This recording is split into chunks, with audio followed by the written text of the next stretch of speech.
FM, de esta gran familia que es este multimedio RCC Media.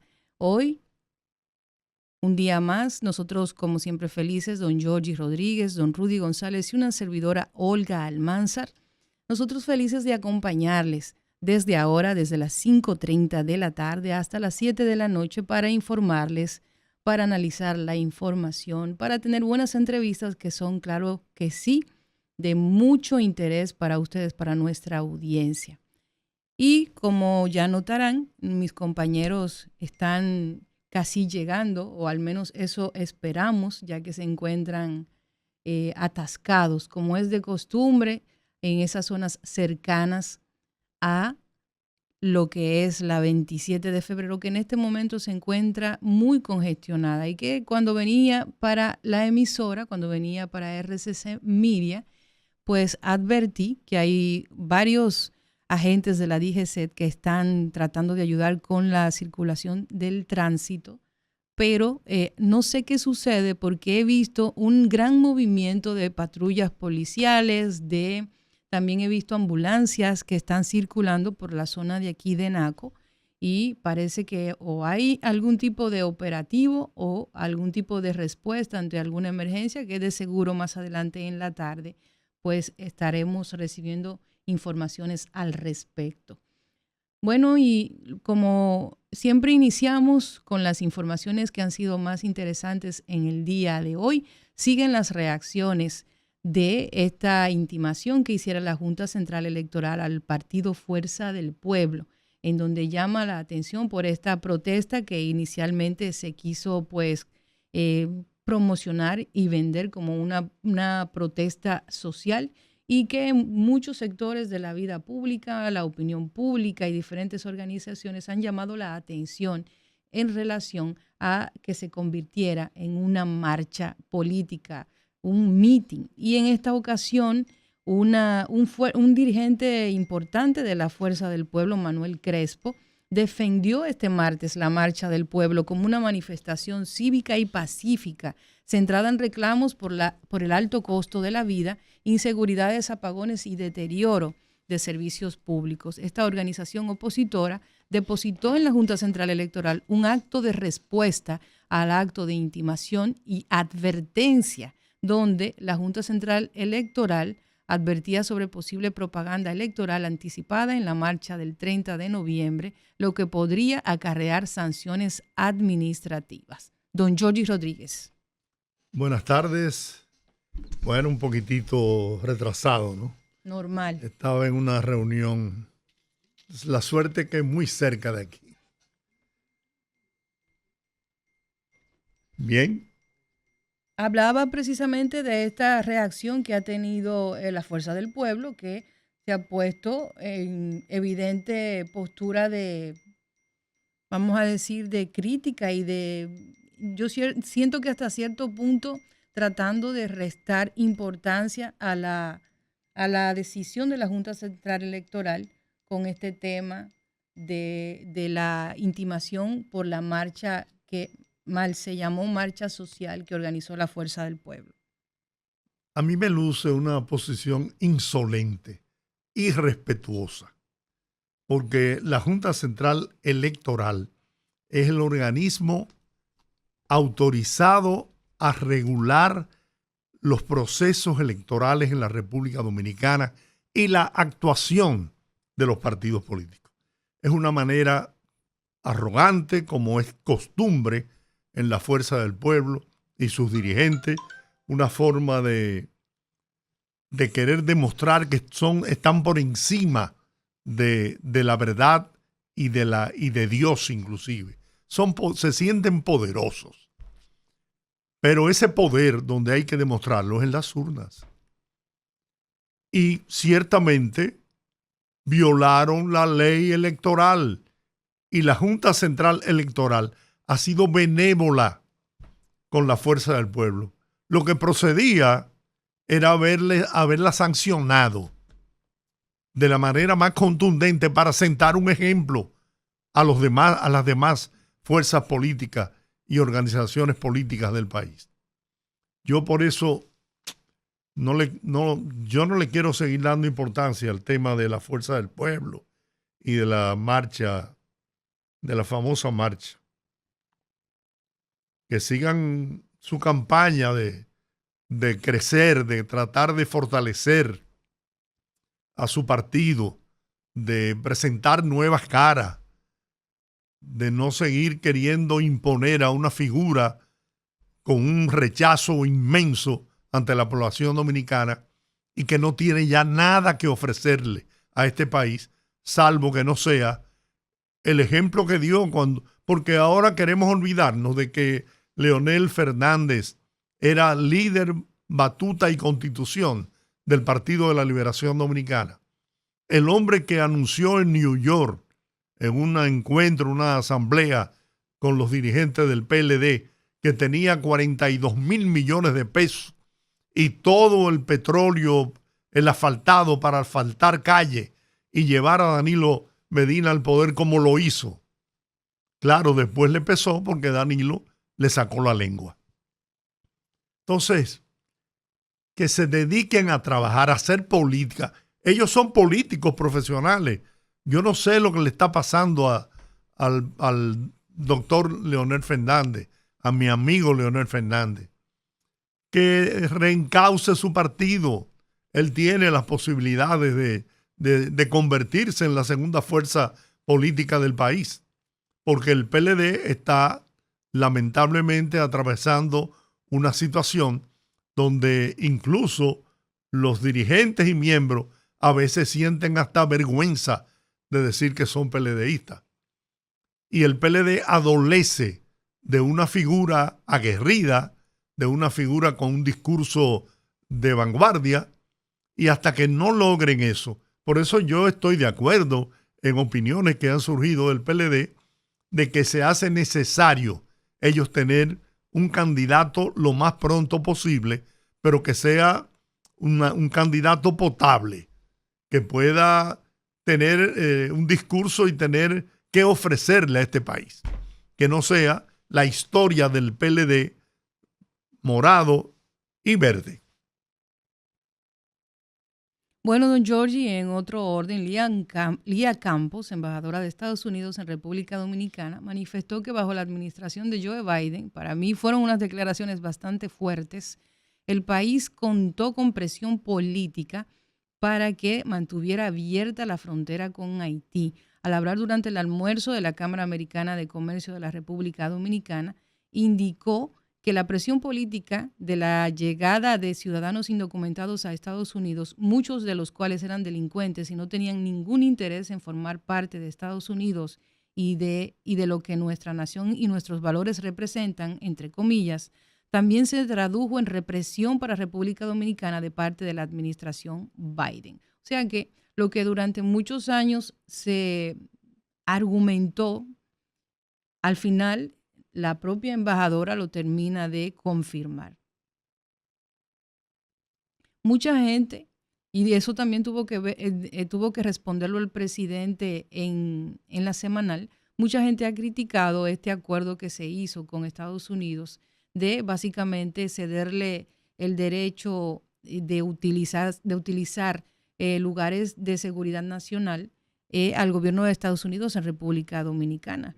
Pero yo creo que es un tema interesante para analizar, don Giorgi, porque en medio de lo que está sucediendo en el mundo, del contexto geopolítico, de cómo están cambiando las fichas en el tablero del poder a nivel mundial, es totalmente natural que un presidente de un país como el nuestro, República Dominicana, buenas noches. Buenas noches. Tú vienes de por lo menos firmar un jugoso contrato. Porque esa elegancia tuya no refleja otra cosa. Y además la sonrisa. Yo salí a las 10 de la mañana de mi casa y he hecho como 4 reuniones y un almuerzo fuera. Y no me dio tiempo a llegar para ponerme una ropa. El maletín me lo trajo mi chofer aquí. Sí. De la casa. Avísame cuando puedo pasar, señor. ¿Puedo pasar ahora? Está bien. El hombre del maletín. Bueno. Yo estoy hablando a ustedes. Y la verdad que Yo voy a entrar como entró Giorgi. Buenas tardes. Buenas como tardes. entró Giorgi ayer. Ese lo han pendejado con la misma cosa. Porque yo te voy a decir una cosa. Yo creo definitivamente que, y voy a tomar una palabra de Giorgi, se la voy a pedir prestada si quiere que me demande por derecho de autor, que es una insolencia de parte de una organización, una estructura política, que el ente regulador establezca una sanción que no es una sanción, es una advertencia de sanción. Y entonces lo que se dediquen es ahora a detratar al ente regulador, que en este caso es la Junta Central Electoral. Entonces usted lo que tiene que hacer, sálgase de la Junta, sálgase del sistema, hagan campaña por sí solo y vaya, asalte el palacio y tome el poder. Claro. Y punto. Hombre, es una grosería. Por eso te digo, entonces, ¿cuál es el problema? ¿Tú sabes dónde está el problema ahora? Oye, ¿dónde está el problema ahora? Que yo no debía hablar de eso, pero oye, ¿dónde está el problema? El problema está ahora en que el PLD es el principal crítico que tiene la fuerza del pueblo de lo que hizo el domingo.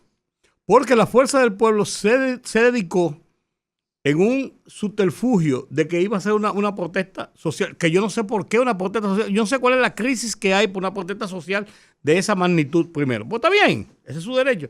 Pero ellos asumieron eso para decir y para proclamar eso, que ahora es verdad que estamos demostrando aquí que somos la primera fuerza política de la oposición y tenemos el liderazgo de la oposición.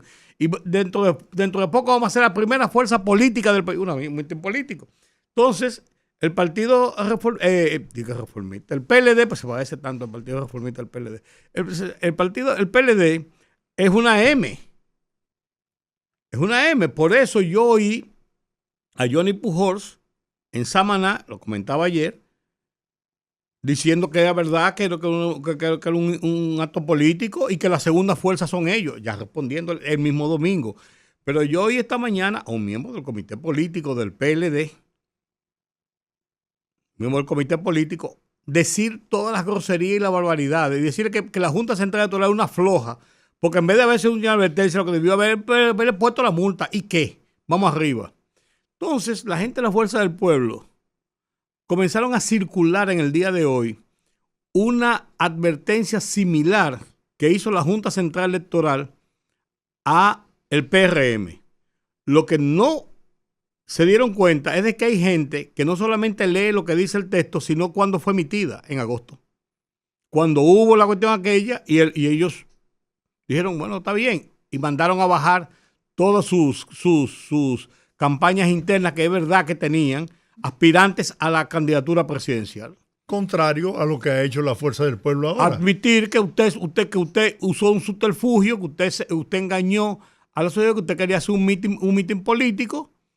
Y entonces, ¿verdad? Entonces, para mí, como dice la doctora Polo, caso cerrado. Sí. Bueno. Vamos a hablar de cosas interesantes. Cuénteme.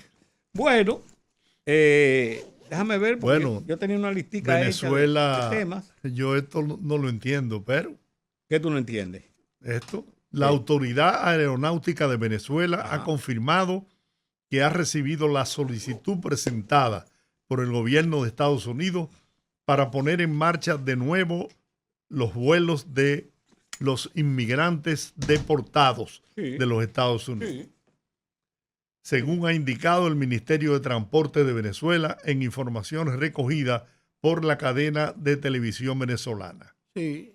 Por instrucciones del presidente Nicolás Maduro, se autoriza el ingreso a nuestro espacio aéreo de las aeronaves operadas por la empresa Eastern Airlines en la ruta Phoenix-Maiquetía para que los pasajeros aterricen en el Aeropuerto Internacional de Maiquetía, señala la nota. Sí, pero tiene una razón. No, pues yo te lo explico, eso hay que entenderlo. Los Estados Unidos... Pero lo que yo me pregunto es, si Estados Unidos cerró los cielos de Venezuela, entonces, ¿cómo ahora? Porque le está devolviendo a sus ilegales, indocumentados que está deportando. ¿Qué hacen con ellos? ¿Para dónde lo mandan? ¿Para El Salvador? ¿Para dónde lo mandan? ¿Para Colombia? ¿Para dónde lo mandan? ¿Para Brasil? No, yo me refiero, podrían usar otra línea aérea que no sea norteamericana. Pues es que los vuelos, lo que declaró el gobierno de los Estados Unidos, la Casa Blanca, no es un cierre de vuelos norteamericanos. Es un cierre del espacio aéreo de Venezuela por razones militares. Y de seguridad. No, y dice textualmente por razones militares. O sea, ahí hay operativos militares. Entonces, es una cosa a todo el mundo. Fíjate que los primeros que cerraron fueron líneas europeas, incluyendo a Iberia. Entonces, no es vuelos norteamericanos exclusivamente. Fue el cierre del espacio aéreo. Al punto que Gustavo Petro, en unas declaraciones que emitió ayer, dio autorización a que las líneas aéreas de Colombia continúen volando al espacio aéreo venezolano y que sigan haciendo los vuelos que tenían. Ellos habían bajado de 8 o 10 vuelos que tenían de diferentes líneas en el día y a diferentes sitios, principalmente a Maiquetía, que es el aeropuerto de Caracas. Lo habían bajado a 1 o 2 vuelos y él autorizó a que siguieran los vuelos en un desafío, digo yo, o en una acción en que podría poner en riesgo y en peligro, si es una zona declarada de acción militar, cualquier avión comercial. No, y a los pasajeros que anden ahí. Por eso te digo. Entonces, pero esa fue una decisión. Lo que pasa por eso no es lo que hizo la Casa Blanca ahora es decirle a ellos que sus ilegales que estaban bajo arresto, que han sido apresados en los Estados Unidos, van a ser devueltos pese a las prohibiciones que hay del espacio aéreo venezolano. O sea, no son necesariamente porque no son vuelos solamente de Estados Unidos. O sea, es entendible porque además de eso, ahí tienen dos alternativas si no lo hacen. Una de ellas es dejar a los prisioneros allá en cárceles hasta que decidan su deportación cuando las cosas se resuelvan entre Venezuela y Estados Unidos, o mandarlo a un tercer país. Y ellos no pueden o no deben, por razones de legalidad internacional, enviarlo a un tercer país. De la única forma que pueden enviarlo a un tercer país es si esa persona haya provenido de un tercer país, alegando que vino de ese país, lo meto en un vuelo de ese país y lo mando para ese país, porque ese país fue que nos lo mandó a nosotros. Pero si está identificada la nacionalidad de un país determinado y está en ciclo de deportación, sea porque estuviera preso y lo deportaron, sea porque lo agarró el ICE, sea por lo que sea, por las políticas que tiene Estados Unidos ahora, por lo que sea, el sitio que tienen que mandarlo es a su país, a Venezuela. Y acuérdate que con Petro hubo un serio problema, un serio conflicto en principio, cuando comenzaron los vuelos de deportados, porque el gobierno de Petro dijo que no iba a aceptar aviones militares de los Estados Unidos trayendo a su propia gente. El gobierno de Estados Unidos que le dijo, pues le estamos dando bola. Y estamos usando los aviones militares porque nosotros corremos con esos gastos. Hubo un tranque con la situación y después Estados Unidos contrató unos vuelos charter de aviones privados para mandarlo, pero mandó a su país a esos deportados. Porque inicialmente los estaba mandando a la cárcel de El Salvador. No, al cárcel de El Salvador mandaron a 2 o 3 muchachos que ellos tenían bajo la mira, sí, que eran del Tren de Aragua, que eran de esas cosas, y lo mandaron. Y hubo un problema serio con derecho internacional con un joven que deportaron. Que era periodista. Lo deportaron y entonces no sabían por qué lo habían deportado allá. Y no era ciudadano de Venezuela, de El Salvador. Y hubo que echarlo para atrás. Pero luego... No, está preso en los Estados Unidos. Lo agarraron, lo soltaron, lo volvieron y lo agarraron, pero no lo mandaron otra vez a El Salvador. Lo sacaron de El Salvador. Porque lo metieron en una cárcel que no le correspondía y en una cárcel de máxima seguridad que era para terroristas. Bueno, el presidente Luis Abinader convocó para hoy a las 7 de la noche al Consejo Nacional de la Magistratura para dar inicio al proceso de la escogencia de los nuevos jueces que integrarán la Suprema Corte de Justicia y el Tribunal Superior Electoral. Según se informó a través de un comunicado de prensa, la reunión se llevará a cabo en el salón privado del Palacio Nacional y forma parte del proceso institucional para la renovación de ambas altas cortes. En esta sesión, el Consejo Nacional de la Magistratura evaluará los perfiles propuestos y procederá a la elección final de los magistrados del Tribunal Superior Electoral, luego de un proceso en el que, durante 4 rondas de sesiones, fueron evaluados 81 de los 83 aspirantes a las altas cortes. Estas evaluaciones se realizaron en 4 intensas jornadas de trabajo, incluyendo entrevistas, revisión de méritos y análisis de trayectoria profesional.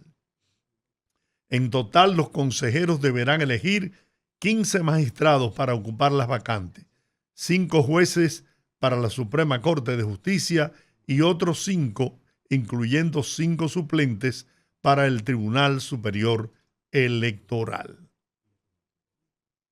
Sí, eso va a quedar. Pero no significa que esta tarde se defina. Sí, eso lo van a definir esta tarde porque te voy a decir lo que hay. Oye, ¿cuál es el proceso de selección?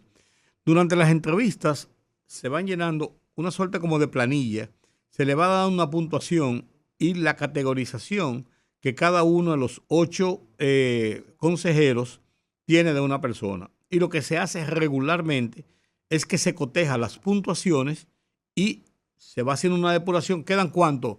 20. Entonces, sobre esos 20 se hace la escogencia de los que hay. Eso es un proceso de un par de horas, salvo que hubiera una discrepancia y hubieran discusiones por un tema, que hubieran inseguridades por eso, pero normalmente eso es un proceso para terminarlo hoy, para anunciarlo hoy. Así se ha hecho en todas las ocasiones que se ha hecho anteriormente, desde cuando comenzó esto en los años 90. Entregarlo y anunciar la juramentación, que debe ser mañana o pasado, la juramentación y punto. Eso yo no creo que tenga mayores conflictos. Es lo que ha sido hasta este momento lo que hemos visto en este sentido. Eso ha sido así. Bueno, poderosos, y yo comenzaba... ¿Qué poderoso, Nico? Bueno, ustedes son los poderosos. Comencé un comentario en relación al tema de que hoy precisamente, pese a que la decisión se tomó ya hace varios días, el Instituto Duartiano hizo declaraciones recientes sobre el reciente acuerdo de autorización concedida para el gobierno de Estados Unidos para que establezca y opere naves militares en espacios restringidos de aeropuertos dominicanos. El presidente del instituto, el doctor Wilson Gómez, dijo que entiende que la institución o la soberanía del país está en riesgo con este acuerdo. Y sostuvo que si bien el país tiene como convenios suscritos con Estados Unidos desde el 95, que fueron ampliados en el 2003, en relación al tráfico ilícito de drogas, estos instrumentos jurídicos supeditan su aplicación a un estricto cumplimiento del orden legal y constitucional. Por tanto, hay una crítica directa desde el Instituto Duartiano en la persona de su presidente y todo su consejo, el doctor Wilson Gómez, en relación a este acuerdo entre el gobierno norteamericano y el gobierno dominicano. Ahora yo me pregunto, ¿podía el presidente decirle que no? Bueno, de que podría. Uh-huh. Pero según lo que dice el acuerdo, lo que se dio a conocer del acuerdo, no hay un texto oficial del acuerdo. Según lo que dice el acuerdo, es simplemente la continuación de un acuerdo firmado ya en los años 90, ratificado en el 2003, y que es el mismo acuerdo, es un acuerdo de asistencia técnica con una fecha de caducidad y no tiene ninguna acción, y bueno, así por lo menos lo ha dicho in voce el propio presidente, y si no lo ha dicho ninguno de los expresidentes que sí conocen el acuerdo porque se lo enviaron y le informaron del acuerdo, y no lo han dicho ninguno de los expresidentes, entonces hay que entender que no tiene ninguna indicación de que se participaría en acciones de tipo militar o de injerencia sobre otro país, sino en el hecho de la custodia de las aguas internacionales para evitar el tráfico de narcóticos. Eso es lo que se ha dicho hasta ahora. Entonces, yo creo que el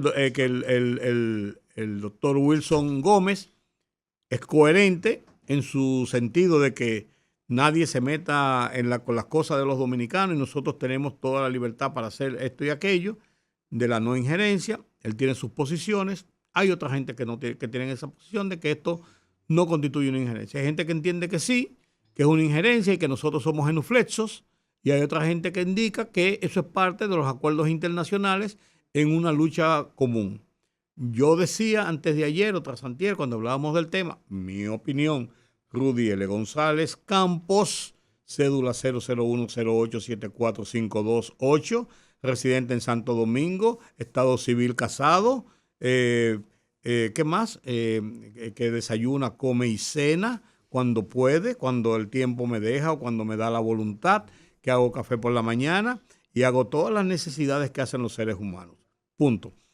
Yo entiendo que nosotros, con una acción de esta naturaleza, estamos protegiendo nuestra sociedad, nuestra nación, de la incursión del narcotráfico internacional que manda millares de kilos de cocaína continuamente a puntos como República Dominicana, que sirven de puente para ser trasladado a los mercados de consumo en Estados Unidos y en Europa. Que gran parte de esa cocaína entra a República Dominicana, no solamente que cruza por los furgones y por el puerto multinodal y el puerto qué sé yo qué cosa, sino que se queda y entra a República Dominicana y genera distorsiones en el estatus de la sociedad dominicana, en la situación económica y incide en la situación social y hasta política, porque si tomamos el tema para ponerle la coletilla de que se habla de la inclusión del narcotráfico en la política dominicana. Bueno, ¿a qué hora vamos a hablar con Julián? Ahora, después de la pausa. Qué bueno, porque yo tengo un tema caliente. Va a tener tema caliente. Sí, a propósito de la construcción de una mezquita en Punta Cana. No, pero espérate. Volvemos. Es otra cosa. De la tarde, en unos minutos estaremos conversando con Julián Roa, nuestro querido amigo Julián, un experto analista en temas internacionales, además de ser un gran abogado y un municipalista de primer orden.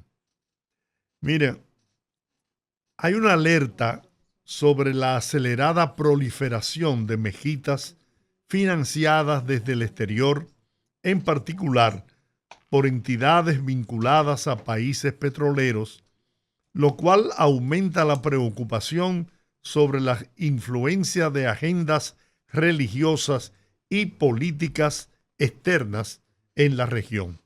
Julián Roa, buenas tardes, querido amigo.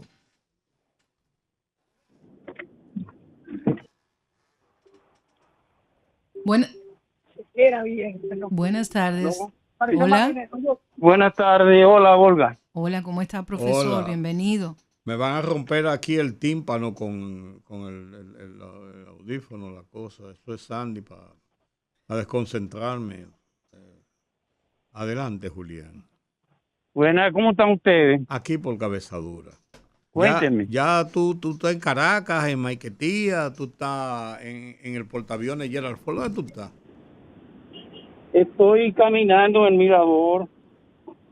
¿Cómo vivirán los pobres? Oye, pero él es caminante del Mirador Sur. Sí, ajá, anda con su perro caminando, una botellita de agua y un celular. Dios mío. Oye. Sí. Dios Dígame, mío. ¿cómo vamos? ¿Estamos bien? Bien. Julián, Bueno, yo tengo, Don Giorgi tiene una inquietud y te voy a preguntar tu opinión. Ajá. Están construyendo una mezquita en Punta Cana y hay la preocupación de que a través de financiamientos de países petroleros se está promoviendo la creación de otras mezquitas en el país y en la región. La mezquita no significa que sea algo para aterrorizarse, porque No. es una religión como otra cualquiera. Sin embargo, lo preocupante es que esas mezquitas puedan ser utilizadas para adoctrinamiento, porque los musulmanes no son criminales ni asesinos, no. Ese es un sector radical que utiliza el islamismo para cometer esas barbaridades. Mira, estás lúcido tú, Giorgi, hoy, diantre. No, yo siempre he estado lúcido. Oye, diantre. Siempre ha sido así, siempre. Ven tú a defender. Me gustaría oír tu opinión, Julián. ¿Te gustaría oír mi opinión? Sí. Bueno, mira, la mezquita es el templo de adoración a Mohammed, a Mahoma, Sí. y es el templo de adoración a las palabras de Alá, a través del profeta, a través del Corán o del Corán, como se llama. El Corán, la religión que profesa el Corán es el Islam. Islam es una palabra árabe que significa obediencia. Y por supuesto, el Islam nace con Mahoma, por supuesto. Y como nace con Mahoma, hay 1000 interpretaciones del Islam. Mahoma tuvo, la vida de Mahoma es la vida, parte del Corán, son las famosas revelaciones que le hace el profeta, que le hace Alá a través del ángel Gabriel, ¿verdad? Y por supuesto, el Islam se impone en todo lo que es la península ibérica, después del 640 después de Cristo. O sea, es una religión abrahámica, pero es una religión como lo es el cristianismo, como lo es el judaísmo. Son religiones que vienen de Abraham. Cada una son interpretaciones distintas. El judaísmo es la interpretación que los judíos entienden que es la mejor interpretación de la vida del profeta de Abraham y de todos los profetas de en adelante. Para los judíos, Jesucristo es un profeta, lo que no es el Hijo de Dios de ninguna manera. Sí. Y por supuesto, el Islam es la última de las religiones abrahámicas. De acuerdo al Islam, todos los anteriores han sido profetas, incluyendo a Jesús. Pero ellos no contemplan la idea de la Trinidad ni de la divinidad de Dios, de Jesús. Ahora bien, la interpretación del Islam en el mundo son dos grandes interpretaciones. El chiismo, que es los seguidores del Shia Ali, que es uno de los descendientes del profeta. Por lo tanto, el chiismo entiende que el profeta, que era un comerciante clase media, el ángel Gabriel le reveló todas las aleyas y las asuras al profeta. Por lo tanto, en el chiismo, ellos creen en los famosos imanes, en el imanatos. Viene fundamentalmente de una jerarquía, de una tradición. El sunismo, o la sunna, o la costumbre, o los hábitos, cree más bien que en el califato. Tiene que ver más bien con los príncipes, más que con el centro religioso. La mayoría de los musulmanes son sunitas.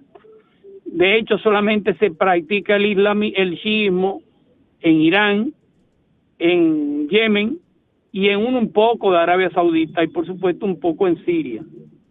Dentro del sunismo hay mil interpretaciones. Está el wahabismo, que son los más terribles de todo, hay múltiples interpretaciones. Ahora bien, las mezquitas, que es el templo de adoración, tiene dos funciones. Una mezquita es una madrasa. ¿Qué significa madrasa? Es una escuela islámica, es una escuela coránica, donde a los alumnos se les enseña toda la vida a través del Corán. El Islam, el mundo islámico es un mundo con un estado eminentemente religioso. En pocas palabras, las asuras, las aleyas, la sharia, como ellos le llaman, la costumbre islámica está por encima del Estado. Es una teocracia. significa que los musulmanes son eminentemente obedientes. No hay manera de usted poder contradecir ni a la mezquita ni a la madraza. ¿Y qué pasa con América? Bueno, con América no, con el mundo. Para que usted tenga una idea, cerca del 15% de los europeos son musulmanes ya. Sí. Nacidos en Europa y convertidos al Islam. El Islam en Alemania es una pesadilla, porque tiene más de un 40% de musulmanes en Alemania. Eso pasa en Inglaterra, eso pasa en Europa. En Europa se ha producido lo que se llama una islamofobia. Los europeos entienden que están cambiando los hábitos y cada día luchan contra eso. Eso de ir con la yihad, el velo musulmán a las universidades se prohibió los otros días. Aquí en América, la mezquita más grande hay una mezquita enorme en Brasil, hay una mezquita enorme en el Paraguay y hay varias mezquitas en Haití. ¿Qué relación tiene el Islam con la pobreza? Que el Islam protege al pobre, le da una explicación de por qué es pobre y le da una explicación de cómo llegar al cielo. Es muy solidario el Islam. En Haití, quienes ayudan a los haitianos con la comida, con la fe, con todo, son las mezquitas islámicas. Cada día desplaza más el cristianismo. ¿Qué pasa con nosotros? Nosotros tenemos mezquitas de hace más de 40 años, hay que decirlo. Claro que era de una minoría, eso ha ido creciendo en la República Dominicana. De hecho, al lado del Huacal hay una mezquita que debe tener 30 años por lo menos, y es una madraza también.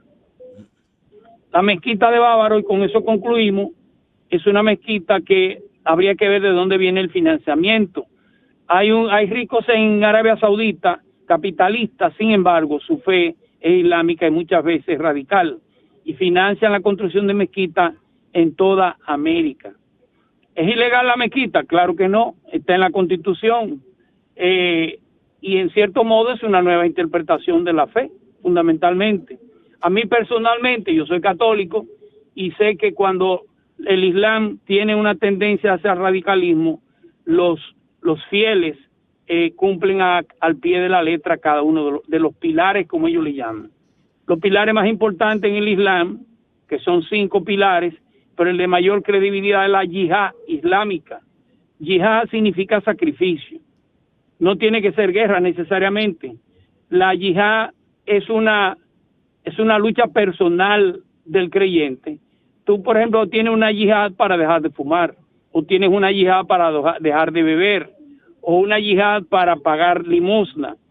Son sacrificios, pero ellos tienen, el Islam radical muchas veces plantea la idea, como se lo dice el profeta, que hay que convertir a los infieles o matarlos, o eliminarlos, por un lado, y por el otro, innegablemente, que la visión de la mujer que tiene el Islam es muy diferente.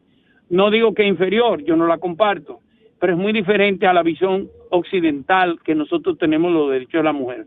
La mujer en el Islam tiene un papel que yo entiendo que es importante, pero para nosotros es extremadamente secundario. La mujer no decide con quién se casa, la mujer lo deciden sus padres con quién va a casarse. Y ella puede tener 8 años y casarse con un hombre de 40. Claro, y eso está prohibido, pero todavía algunas fe religiosas hacen bodas de una niña de 8 años con un hombre de 50 años.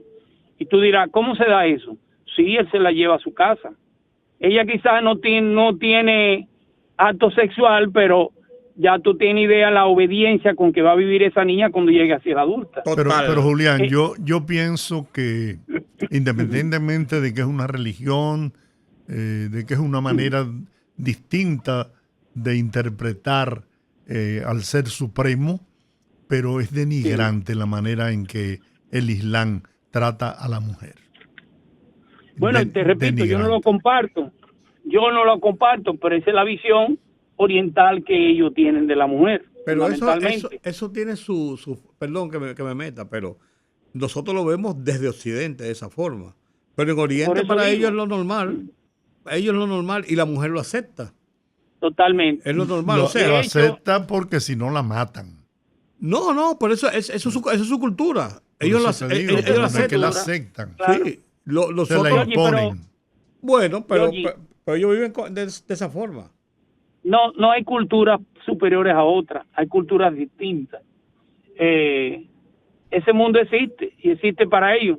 El profeta decía, acuérdate que una de las esposas del profeta fue, ¿cómo se llamaba? No sé cómo se llama la violinista que toca aquí. Aisha. Aisha, perdón que la recuerdo por el nombre, no porque tenga nada que ver. Una de las esposas del profeta fue Aisha, y él tenía 60 y ella tenía 8 años.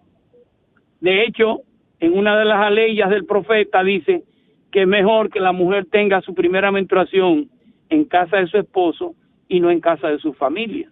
Para que tú tengas una idea del hábito y la costumbre tan diferente. Claro que eso Naciones Unidas lo prohibió totalmente. Entonces la mezquita, no hay manera de cómo impedirla porque eso es constitucional. No, es Cada imposible. quien predica la fe que entienda. Ojalá que sea una mezquita que no tenga una visión radical de la vida, pero nadie puede prohibirla, ni yo estoy de acuerdo que la prohíban tampoco. No, en absoluto. Esa es una Pero- interpretación de la vida. Te quiero llevar ahora para Centroamérica. Las elecciones en Honduras. Bueno, todavía se están contando los votos, ya debieron haber terminado. Definitivamente perdió el gobierno, como era lógico que perdiera. La presidencia de Xiomara Castro fue una presidencia decente, pero tuvo muchos obstáculos en términos económicos, sobre todo con la visión hacia Estados Unidos y viceversa. En el gobierno de Trump ha sido una especie de bloqueo total. Y por supuesto, los dos candidatos restantes, uno de origen libanés, que es Nasrallah, Salvador Nasrallah, y el otro es Asfura, que es de origen palestino. Sí. Los dos son extremadamente liberal. Asfura es de la derecha radical, hay que decirlo. Fue el candidato de Donald Trump y todavía se discute realmente. La diferencia de voto entre uno y otro no sobrepasa el 1%. Cuando debe quedar un 20, un 25% por contar todavía. Es posible que Salvador Nasrallah termine, que la gente vote por él como un voto de castigo al planteamiento de Trump, a la sugerencia de Trump de votar por Asfura. Nasrallah tiene una condición es un periodista de una cadena de televisión, y parte de la campaña sucia que le planteaban es que él era homosexual, que tiene 63 años, nunca se ha casado, nadie le conoció una novia nunca. Al final terminó casándose con una actriz, y esa campaña sucia marcó contra él, que parece que más que perjudicarlo lo ha victimizado. Pero todavía no se sabe cómo terminan esos cómputos, a menos que, repito, que ya debieron contarse, no haya por el medio algún tipo de negociación que esté planteándose internamente. ¿Qué objetivo persigue o persiguió, porque ya es un hecho consumado, el indulto que el presidente Donald Trump le dio al expresidente de Honduras, Orlando Hernández? Orlando Hernández, condenado a 45 años de prisión y $8 millones en multa, en incautación de bienes. El objetivo lo tiene fundamentalmente en las elecciones. Fue un apoyo. El candidato Asfura viene de la alianza de partidos que llevó Orlando Hernández a la presidencia de Honduras. Fue un apoyo a esa candidatura y una especie de apoyo de rechazo a las otras dos candidaturas. Fue una promesa, todavía no se ha dado el indulto, debe darse, pero... No, ya se está dio, anunciado. incluso fue puesto Bueno, en libertad anoche. Bueno, Sí, ya salió. Bueno, tiene que ver con las elecciones fundamentalmente. Orlando Hernández fue presidente de Honduras, él no estuvo de manera directa involucrada. Su hermano sí, su hermano es un narcotraficante condenado a más de 80 años. Claro. Y claro, por lo que fue extraditado y condenado, fue porque su campaña electoral se hizo con recursos de narcotráfico.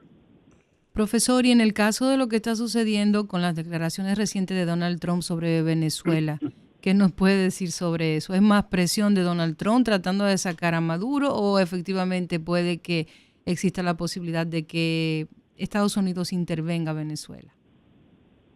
Bueno, esta tarde estaba reunido el presidente Trump con su gabinete militar. Eso no debe ser para hablar de muñeca ni de bicicleta, ¿no era que no? Definitivamente. Bueno, dicen que uno de los temas era Venezuela. Dijo la Casa Blanca. El tema era Venezuela. Bueno, está bien, ellos dijeron uno de los temas. Recuerda que la semana pasada el presidente Trump admitió haber hablado con Nicolás Maduro. Y al no haber llegado a acuerdo, según se ha especulado, Donald Trump le dio una semana, que ya venció el viernes pasado, le dio una semana para la salida de Maduro de manera como una especie de rendición honrosa. Si eso no se dio, lo que queda ahora es una acción militar. Se habla de la salida de él, del poder, junto con su esposa Cilia, a Rusia o Turquía. Inicialmente, o un país que él decidiera. Con garantías de que no va a ser perseguido, de que no se van a formular cargos en su contra y ¿qué otra cosa? Que bueno, eso mismo. Y que a Delcy Rodríguez, a la vicepresidenta Delcy Rodríguez como presidenta interina para que llamen las elecciones. Una transición de 2 años. Pero eso fue rechazado por Trump, por los norteamericanos. No, esa fue la propuesta de él. La propuesta se dice que le hizo Trump fue salir y dejarlo ir a uno de los dos países. Se dice que la propuesta que habría hecho él son que varios de su gente y dejar a Delcy y que convocar elecciones en un término de hasta 2 años. Así es. Habría que ver cómo va a terminar todo, pero la verdad que la presión, el deadline, como ellos dicen, cada día es más próximo. Sí. Ojalá que eso, yo tengo la sensación que no es cierto que esa cúpula militar se va a comprometer a un desastre militar contra los Estados Unidos. Yo creo que al final esa cúpula militar, o una parte de ella, va a terminar desistiendo y generando alguna crisis interna que obligue a esos líderes del PSUV a la salida hacia cualquier lado. Lo que sí se indica no visualizo a soldados, la misma Fuerza Aérea Venezolana, los aviones que vuelan, parte de ellas son F-16. Y no tienen piezas. Todos son entrenados en Texas. No me los imagino enfrentados a los Estados Unidos. Ahí hay un factor que hay que tomar en cuenta, y es la influencia de los militares cubanos dentro de las Fuerzas Armadas de Venezuela. Claro, ese es el planteamiento principal. Y otro error que cometieron los Estados Unidos fue el de implicar a Padrino, que era el visible líder militar de Venezuela, que se hubiera podido convertir en la salida. Nunca debieron inculparlo porque era el punto de negociación. Claro. Eso, a menos que, repito, él se haya resistido a eso. Él siempre ha sido tentado a llegar a una negociación. Al final parece, o al menos que él sea uno de los que esté más comprometido con el tema del narcotráfico. Yo personalmente no creo que toda la cúpula del chavismo esté comprometida con el narcotráfico, pero es innegable que parte, sobre todo la cúpula militar, ha hecho uso de este recurso. Eso es, bueno, no lo digo yo, lo dijo el Pollo Carvajal, que era el jefe de la... Que está preso en Miami, claro. Está preso en la Florida. Nadie ha estado más cerca de Maduro y de Chávez que el Pollo Carvajal, que ha confesado en los Estados Unidos. Era su jefe de seguridad. Estas acusaciones son políticas, claro que sí, pero no significa que algunas de ellas no tengan fundamento. ¿Tú sabes qué yo vi, Julián? Que me trajo muchos recuerdos. A ti también, me supongo, y a Georgie también. Maduro ayer, en un acto, sacó un sable, lo desenvainó y lo elevó. Yo voy a luchar. Me pareció a Noriega. Manuel Antonio Noriega. Sí, igualito. Aquel con un machete, este con un sable. Pero la misma escena. El sable de Bolívar. Sí, la misma escena. La escena similar. Sí, yo tengo fe de que habrá una negociación. No estoy diciendo jamás que Estados Unidos tenga derecho a hacer lo que está haciendo. No, yo lo que tengo fe es Usted no que se los puede días convertir en de Maduro estén contados. Usted no se puede convertir en el policía del mundo cuando existen otros organismos. Si lo hace con Venezuela, el día que lo quiera hacer con República Dominicana, todo el que ha apoyado eso no tendrá palabra para levantar la voz. No lo apoyo. Lo que estoy analizándolo fundamentalmente. Bueno, yo lo apoyo como ciudadano. Rudy González, cédula 001-008-74528. No, bueno, yo. De ninguna manera. Bueno. Mira que reconozco que el narcotráfico es la gran enfermedad de América Latina. Aunque tú no lo creas, la sociedad americana resiste más el narcotráfico que nosotros los norteamericanos. Claro. Tenemos más hambre, tenemos más necesidades, tenemos más todo. Vamos a crear una sociedad extremadamente enferma. Y es innegable que más del 80% de la droga que llega a los Estados Unidos y al Caribe sale de Sudamérica. Eso no lo puede negar nadie. Y mucha pasa por República Dominicana. No estoy diciendo que, repito, jamás podría entender que tiene sentido esto de Donald Trump. Déjame decirlo yo, Julián. Sí, está bien. ¿Cuál es el problema? Bueno, ¿Tiene miedo? Bueno, profesor. No, miedo no. Creo que es indigno, además de que nosotros vivimos dos procesos, como fue la ocupación del 16 y la ocupación del 60. Eso es verdad. Jamás podría apoyar eso, de ninguna manera. Pero las circunstancias fueron diferentes. Aquí Estoy de no se acuerdo. trataba de ser un promotor del tráfico de drogas hacia los Estados Unidos. Aquí había una lucha interna política, sí, claro, en donde los Estados Unidos de la época entendieron que podría ser proclive a convertirse a una nueva Cuba en el Caribe. Esa fue la causa fundamental. Ustedes mencionaron a Cuba, y Cuba está en una posición sumamente difícil. Tú dirás, ¿por qué? Bueno, porque dependiendo de la posición de Cuba se puede recrudecer su condición económica, que no aguanta más ya, hay que decirlo, o podría generar algún tipo de alivio con cierta tensión con los Estados Unidos. Cuba es internamente el apoyo emocional y el apoyo político de los norteamericanos, de los venezolanos en esta crisis. Y Cuba sí tiene muy poco que perder, pero pierde, aún así.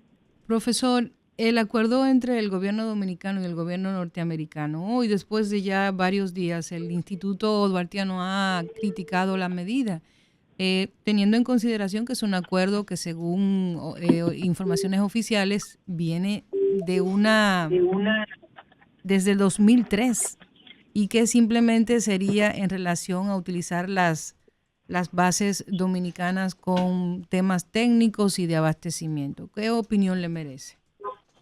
Si el acuerdo hubiera sido en otras circunstancias, yo no veía ningún tipo de inconveniente al respecto. ¿Por qué?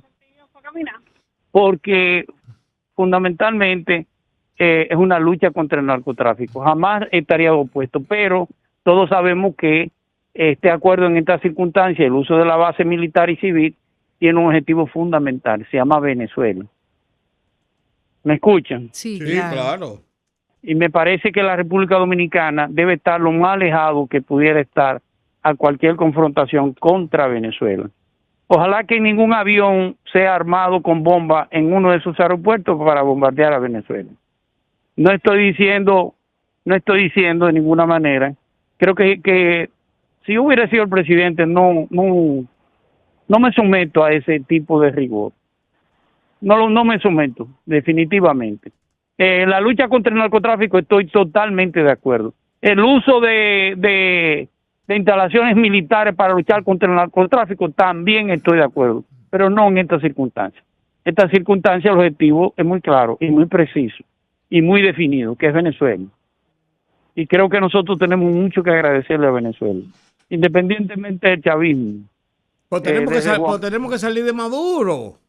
Sí, está bien, pero no con la base dominicana. Además, no la necesitan, perdóname. No, Es no. más que, de hecho, yo dudo que Estados Unidos utilice las bases nuestras. ¿Por qué?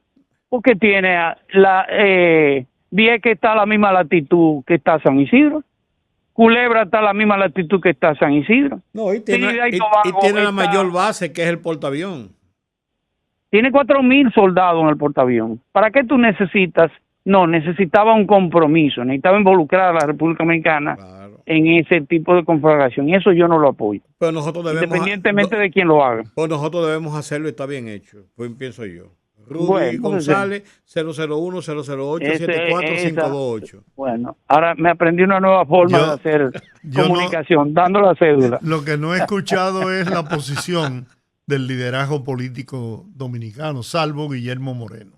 Bueno, este es un tema que es un tema espinoso, innegablemente, y es un tema que hiere, podría afectar, sobre todo con una persona como Donald Trump, podría afectar cualquier liderazgo. Y nadie está obligado a suicidarse. Nadie está, ni siquiera el presidente que lo firmó está obligado al suicidio. Incluso Pero- el liderazgo fue informado. Ni los dos, ni los expresidentes que fueron informados. Sí. Pero una cosa es informar y otra cosa es tú pedirle su opinión. Bueno, Son fueron dos cosas informados distintas. con anticipación, pudieron Sí, haberse sí, pronunciado. sí, claro. Existe, Pudieron. existe una posibilidad realmente bélica en relación al tema de Venezuela que involucre República Dominicana, porque yo estoy de acuerdo en esa parte que usted establece, que vincularse en ese proceso nos pondría en un ánimo de relaciones ya de por sí bastante deterioradas entre ambos países. Existiría una posibilidad, porque estamos ante una negociación entre los Yo te voy a gobiernos. te voy a poner un ejemplo fácil. Sí, Yo tengo un amigo que le debía dinero a otro amigo. Y él me buscó a mí de abogado para demandar al que le debía. Yo le dije, no, busca otro abogado. Yo no. Bueno, estoy entre dos amigos. Claro, pero Busca otro abogado. tú dijiste algo que sí tiene mucho sentido, ya hablando muy concretamente y en serio. Las bases, la Roosevelt y la base de Culebra Y la en otra, en la Puerto de Rico, Trinidad y Tobago. en Puerto Y el Rico, mismo portaavión. no, por las de Puerto Rico que están ahí, que son territorios norteamericanos. Y ahí están los F-18. Están los 35, 35, perdón. F-35. Está más cerca incluso, están a 8 minutos 46 segundos de Caracas. Los Claro, F-35. claro. O sea, están más cerca que República Dominicana. O sea, y es parte del territorio norteamericano. Claro. Y la base fue para- rehabilitada y reestructurada rápidamente para servir de punto de apoyo militar en caso de una acción. Eso lo sabe todo el mundo porque fue público. ¿Para qué necesita Estados Unidos un avión tanquero, un KC-135 en San Isidro? O sea que habría que llevar combustible para una incursión en Venezuela, teniendo un portaavión enfrente, teniendo otro, no. Fue un compromiso. Un apoyo. Compromiso. Claro, Necesito que te comprometas públicamente con esta claro. acción. No, eso es Que así. repito, si no hubiera un tema de Venezuela de frente a la soberanía de un país, yo estoy totalmente de acuerdo que hay una alianza contra el narcotráfico de todos los países. Pues también, Totalmente de acuerdo. aparte de la situación política, que todo Lo el que mundo pasa es que es muy visualice claro, eso, aparte Es de muy eso, claro que contra Venezuela, está bien, que repito, no son santos de devoción tampoco. pero que Han apar- hecho cosas. aparte de la posición política, que tú tienes toda la razón, yo creo también que la situación de la lucha contra el narcotráfico no se cae por esa situación. Ahora, la situación política está umbilicalmente unida en este tipo de acción.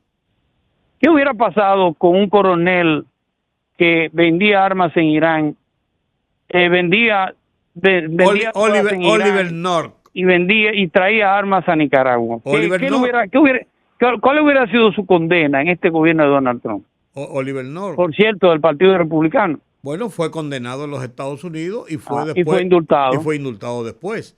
Porque él, si bien es cierto que cometió acciones ilegales, no es menos cierto que fue sirviendo un propósito ordenado por el alto mando norteamericano. O sea, él sufrió la condena y fue indultado.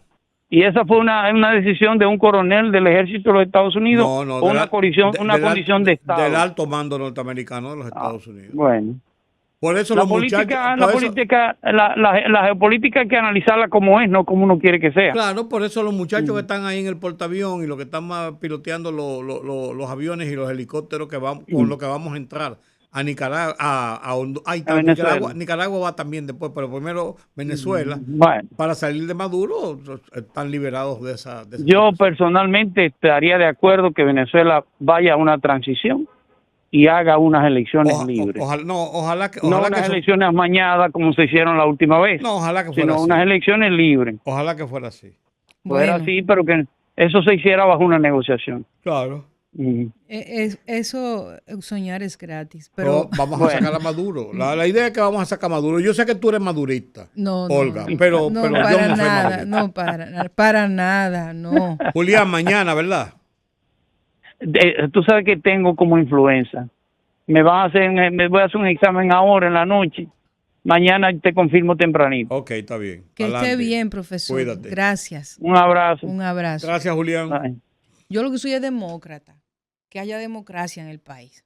Bueno, vamos a una pausa. Regresamos con más en breve. Un boche. No, nunca, arranca, ponte los audífonos. No, nosotros tenemos un equipazo aquí. Eso no quiere decir que no seamos parte del equipo. Sí, pero no, que arranca ya. Tenemos en la línea y vamos a hablar de un tema interesante que yo sé que mucha gente le gusta y que quiere saber que va a presentar la economía dominicana y buenas noticias en la economía dominicana, que nos hacen falta las buenas noticias en los medios. Tenemos a alguien que sabe mucho de ese tema, es consultor, economista, don Henry Ebrard, con nosotros en el Rumbo de la Tarde.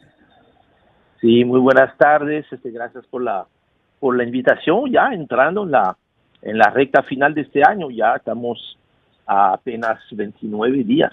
El final de este año 2025. Nosotros te llamamos para aprender de ti, para que nuestros amigos también puedan aprender las cosas que tú sabes. ¿Cómo está la situación de la economía? ¿Cuáles son tus buenas noticias? Que es bueno porque, y lo digo tus buenas noticias porque es el título de tu columna regular sobre la situación de la economía dominicana. No, mira, definitivamente, tú sabes que fue una decisión editorial. Fue una decisión editorial que hicimos este año, de que ya hay un mercado muy copado de los que comentan las malas noticias.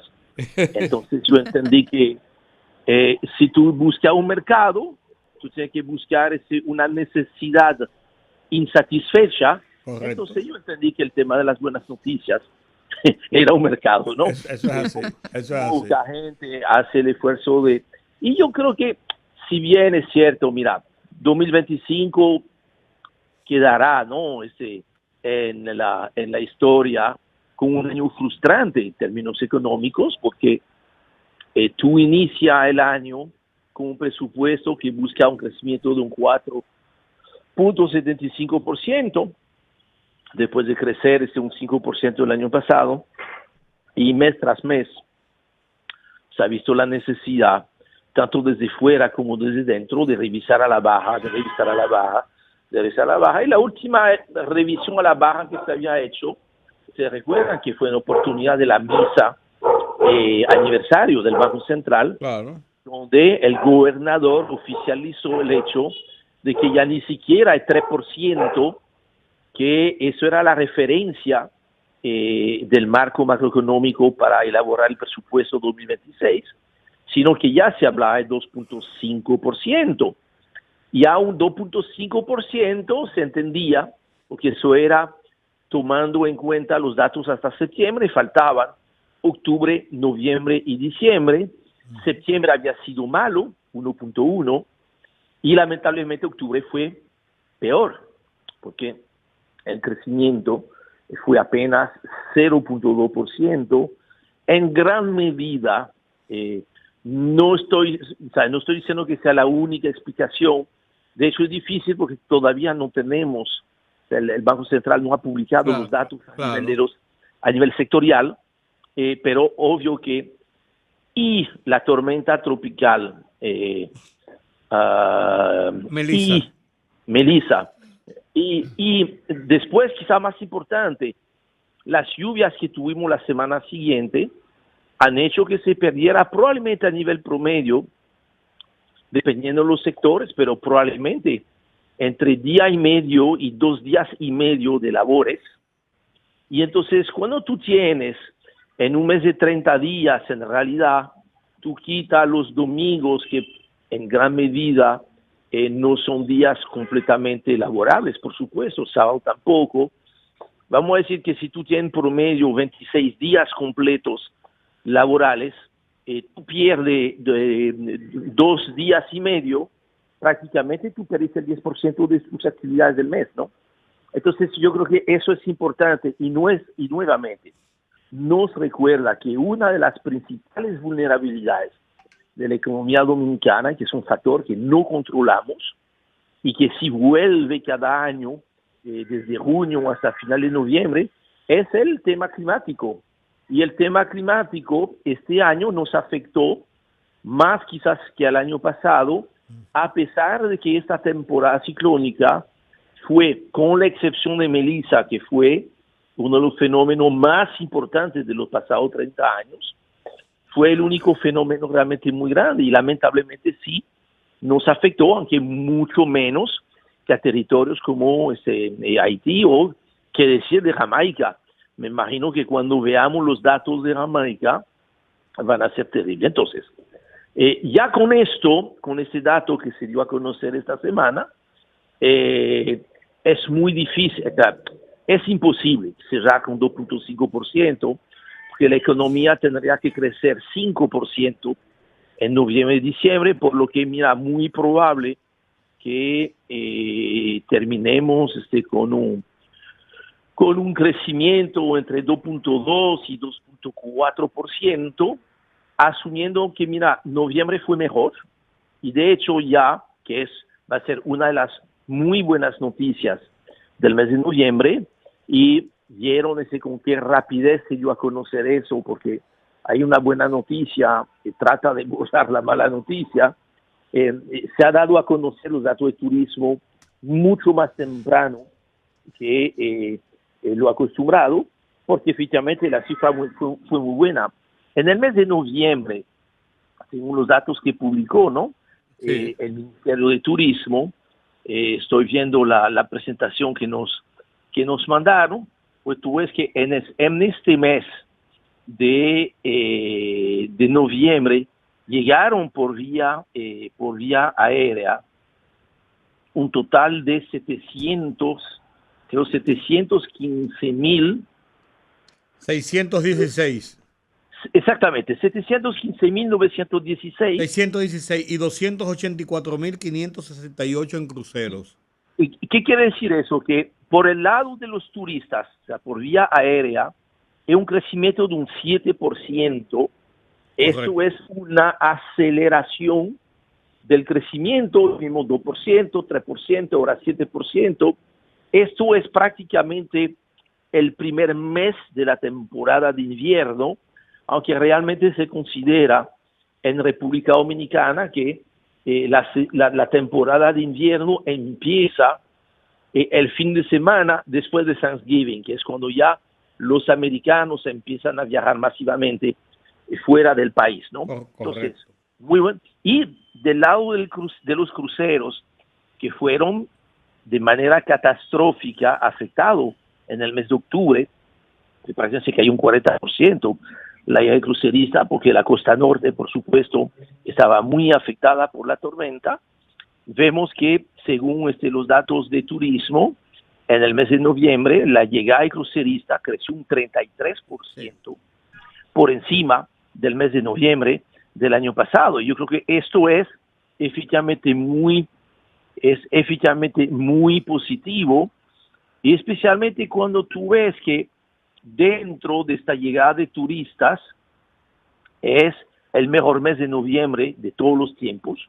Nunca es la primera vez que tenemos una cantidad de turistas que supera los 700,000, y para que tengamos una idea, estamos un 55% por encima del año de referencia que antes del COVID, que el año 2019, y mejor todavía, que si usted segrega, porque mucha gente ha dicho, sí, pues está creciendo por los dominicanos del exterior. Pues mala suerte, en noviembre no es esto. No, es diciembre. En el mes de noviembre, la cantidad de extranjeros creció un 8% y la cantidad de dominicanos creció un 3%.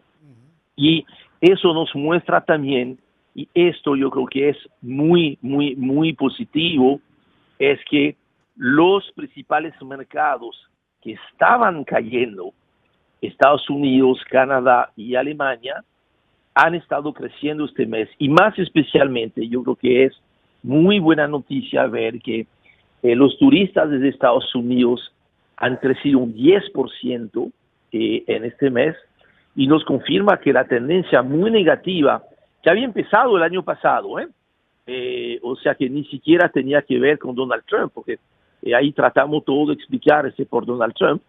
La caída de los turistas de Estados Unidos empezó el año pasado en septiembre y se ha prolongado hasta el mes pasado prácticamente, cuando empezó a rebotar, y ya está francamente creciendo un 10%. Canadá también repuntó un 3%, Alemania creció 9%. Eso nos dice que probablemente estamos a la puerta de tener la mejor temporada de invierno de todos los tiempos. Y fíjense una cosa, mercados que han sido fundamentales en el crecimiento, que son Colombia y Argentina, todavía están mostrando crecimiento de un 14%, de un 23%, pero ya sobre números récord del año pasado.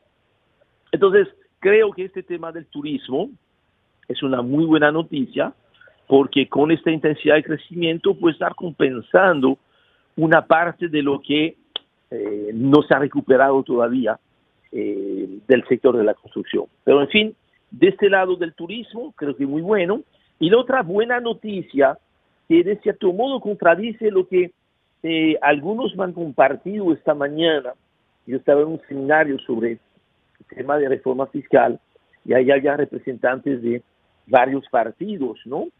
Y me estaban diciendo que, mira, que eso no está funcionando, la tasa de interés no está bajando. Dice, pero ven acá, yo no tengo la misma información. De hecho, si vemos los datos que publica todos los días, el Banco Central publica tasas de interés, y ahí lo que hay que ver no es el promedio de todos los sectores, porque como la tasa es tan diferente entre los sectores, sino que hay que tomar sector por sector para ver si realmente está bajando. Pues fíjense que la tasa para comercio en el mes de noviembre fue de 12.86%, que fíjense, hay que remontarse a diciembre del 2023 para tener una tasa tan baja. En el caso de consumo, es una tasa más cara, por supuesto. Claro. La tasa de consumo bajó en noviembre estaba en agosto en 20.20 y ya ha bajado a 18.28, que es el promedio de noviembre. Y este promedio de 18.28 en noviembre hay que remontarse a enero del 2024, o sea, prácticamente 2 años atrás. Y lo mismo pasa con la tasa hipotecaria, que es la más barata, por supuesto. Esta cierra el mes de noviembre con un promedio de 11, con 34, que eso la está colocando en un nivel bajo de este año. Eso nos está mostrando que creo que el año 2026 va a estar abriendo en mejores condiciones de cómo abrió el año 2025, que era una desaceleración. Creo que estamos ahora con condiciones nuevas de reaceleración finalmente de la economía. Eso no se pudo ver en octubre, en gran medida fue lo que el viento se llevó. Eso es la tormenta que se llevó el crecimiento, lamentablemente.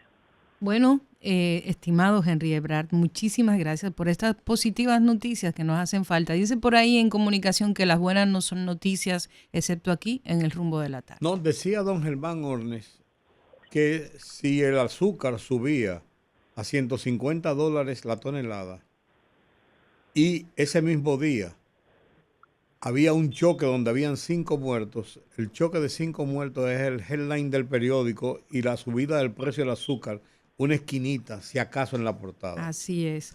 Muchísimas gracias, don Henry. Así es. No, gracias por dar la oportunidad de reseñar un poquito eso. Eso no quiere decir que no estamos viendo que efectivamente tenemos que ver con preocupación, y eso va a requerir la discusión de las reformas el año que viene. Es que ya el crecimiento se nos está asfixiando. Ya no tenemos la garantía automática de que nuestra economía esté creciendo automáticamente un 5%. Y eso lo está entendiendo ya el sector empresarial.